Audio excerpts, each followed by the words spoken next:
Hey, good Sunday morning, everyone. Thanks for staying with us. I'm Caitlin Francis. New this morning, police are investigating a shooting in Danville. It happened on the 3200 block of Riverside Drive around 10:30 last night. A 17-year-old male was shot and taken to the hospital with non-life-threatening injuries. Also new out of Danville, 6 people are without a home this morning after a fire. The Danville Fire Department was called to 202 East Thomas Street about 11:45 last night. When crews arrived, they found a fire in the kitchen. 4 adults and 2 children are now being assisted by the Red Cross. In Virginia, police arrested a mother in connection to the disappearance of her 2-year-old son. Noah Tomlin was reported missing in Hampton, Virginia early Monday morning. After a days-long search for the boy, his mother, Julia Tomlin, was arrested. She's charged with 3 counts of felony child neglect. Noah has still not been found. As you just heard, the search efforts for Noah will continue, but with a more specific focus. Tomlin has other children, and police say they are being taken care of. In Bedford, fire officials are working to determine the cause of a house fire. Take a look at this. When firefighters arrived at the 1200 block of Bills Road yesterday morning, this mobile home was on fire. Officials said the fire was knocked down pretty quickly, though, and luckily the home was empty. No injuries were reported. 39 years ago, Radford freshman Gina Hall went missing after a night of dancing. She was never seen again. Family members and the community came together to remember her. WDBJ7's Kendall Davis has the story. Yeah, same. You know, I think a lot of people have tomorrow off if they don't have next Friday or Monday off for the 4th of July holiday. So if you're one of the lucky people who gets a nice long weekend for the holiday, definitely take advantage of it. Yes. All right. Thanks, Christian. You got it. An Ivy League graduate was found guilty of murdering his own father. Prosecutors say Thomas Gilbert Jr. shot his father back in 2015. His father recently had cut his allowance from $1,000 a week to just $300. Prosecutors believe that led to his murder. He will be sentenced in August and could serve life in prison on that charge. And we have a recall alert to pass along this morning. Parents and caretakers, you're going to want to listen to this one. Fisher-Price and the Consumer Product Safety Commission has recalled 71,000 incline sleeper accessories. The recall includes all models of the ultralight day and night play yard. The company says there are safety concerns about the product, but thankfully, no children have been hurt or killed.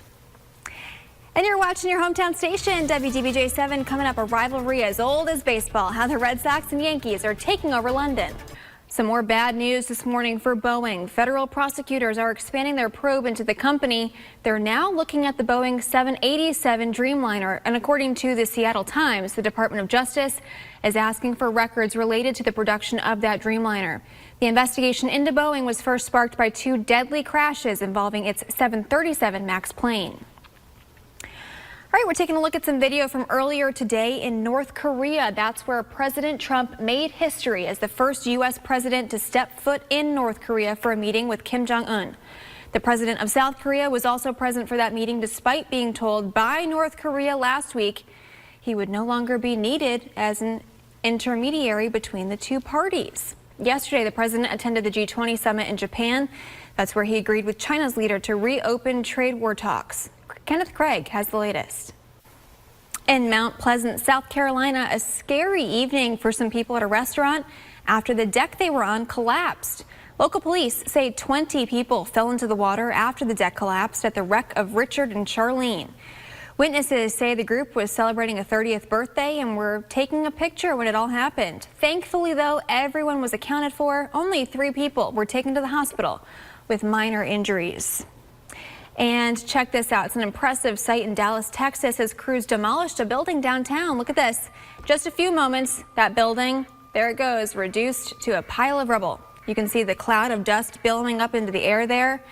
Demolition crews say it's sometimes just simpler to implode a building like this because it's faster and overall easier on the community.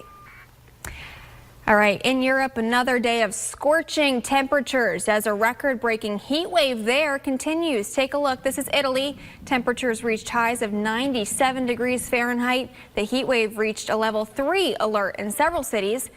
Now, level 3 indicates the highest conditions of heat with potential negative effects on all people, not just the elderly and children. Lots of heat across the country here, lots of heat across the world, Christian. We're dealing with some pretty hot temperatures as well, just thankfully not that high right now. Yeah, thankfully. I'm looking forward to that. I know lots of people do enjoy the heat and humidity. I know. We were talking about the 3 H's yesterday. Hot, hazy, humid. Yeah, I'm not a fan of one of those, and it's mainly the humidity. I know. That's the part that makes it feel so hot. You know, if it were drier, it probably wouldn't be such a big deal. But thankfully tomorrow, that's what we're going to get. Yeah, and that's the most dangerous. That's what makes you sweat more is the humidity. So I know. Gotta stay hydrated. Yes. All right. Thanks, Christian.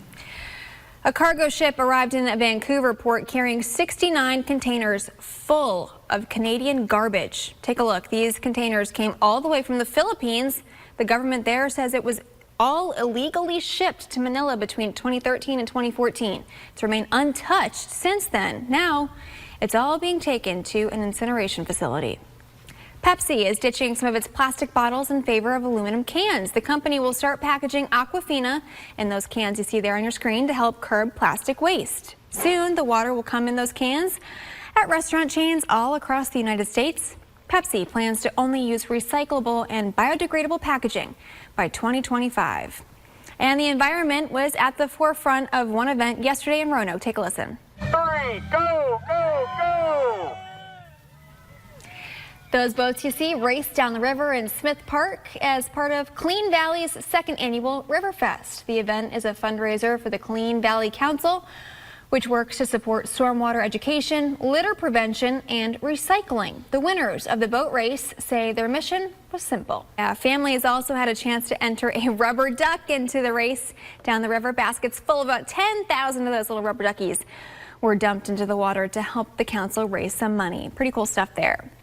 And your hometown station is hosting a blood drive for the American Red Cross. You want to mark your calendars for this Wednesday. Come to WDBJ7's community room in between noon and 6 o'clock.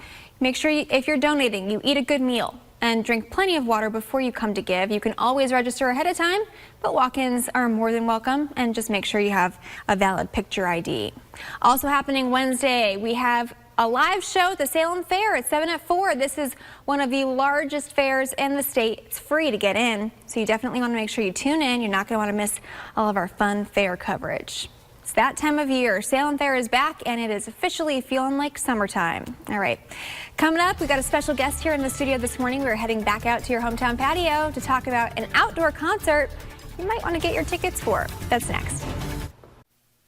Hey, welcome back, everybody. We took a little walk outside to your hometown patio. It's steamy out here, but we've got JD Stepman, who's hanging out with us this morning because we're talking about a fun country night out. Yes, ma'am. Yeah, so Elmwood Country Night is this Friday at Elmwood Park with our friends NAMI of the Roanoke Valley. Awesome. So it's for a good cause. Your ticket proceeds, some of the ticket proceeds are going back. 100% of the proceeds go to NAMI of Roanoke Valley, which is an all-volunteer nonprofit organization that helps in the mental health community. That's fantastic. You know, a lot of the times you guys, Big Lick Entertainment puts on these events, and you really do give back to the community. Thank you so much. I appreciate that. And it's been amazing working with these folks with NAMI because this is actually their 4th annual Mosaic concert. We brought in Ben and Noel Haggard, Merle Haggard's sons. Yes, guys, pay attention to this one. If you're a fan of Merle Haggard, you're gonna want to check this concert out Friday because Ben and Noel, so it's Merle's sons, and actually Ben was the lead guitar player for Merle for years.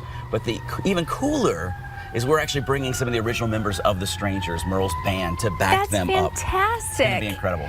Okay, so are they doing tributes, or are they doing like a all Merle Haggard kind of night? Absolutely. It's gonna be all Merle songs, plus they'll throw in some really cool surprise covers, probably some of their own originals as well. Noel had actually quite a few hits in the 90s. Ben's got some just amazing original music of his own, unbelievable guitar player. We've got Adam Rutledge opening the show. Fantastic. And it's only $15. All right, so Adam Rutledge, for everybody at home who might not know, he's a local. Yes. So one of the hometown boys. Yes, and doing incredibly well in Nashville and beyond. He actually just released a brand new single, so you check that out. But yeah, he's going to be opening the show. Doors open at 6:30. 100% of the proceeds are going to this incredible nonprofit. I love that. You do. Big Lick Entertainment does a lot of good work for the community, so this is no different. 100% of your ticket proceeds, that's amazing, are going back to a nonprofit right here in the Roanoke Valley. Maybe head out, grab a bite to eat. You can get something at Elmwood, I'm sure. You've got food trucks. Oh, absolutely. Yeah, so it'll be a really great event. Again, that is this Friday. We're going to post all the information up on our website, WDBJ7.com, so you can get those tickets ahead of time and then go listen to some good Merle Haggard music. Yes, ma'am. Awesome. Thanks, JD, for Thank coming you. in. I Some can't thunderstorms wait. in the Tomorrow afternoon. looks so nice. Yeah, I mean, it's still going to be hot. I know, but comparatively, considering that we're Exactly. going into July, Exactly. we got to take what we can get. Enjoy tomorrow. You got plans? Working. No, I'm working. I get to work with Brent tomorrow. So, yeah. Okay. Well, you get a good chunk of the morning. I do have the 4th off because I'm off on Thursday. So There you go. There you go. All right. We'll take it, right? It's, Yes. it's a holiday week. All right. Thanks, Christian. You got it.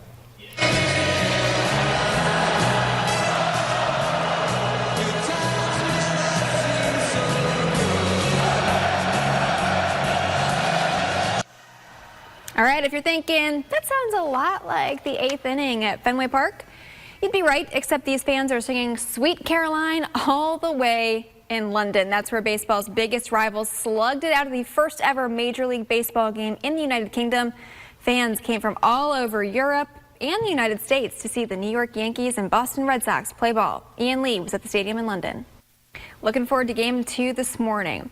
Thousands of people came out to one of Spain's most popular fiestas. It's the annual wine battle. The event takes place in Spain's wine-growing region. Participants threw more than 18,000 gallons of wine all over each other.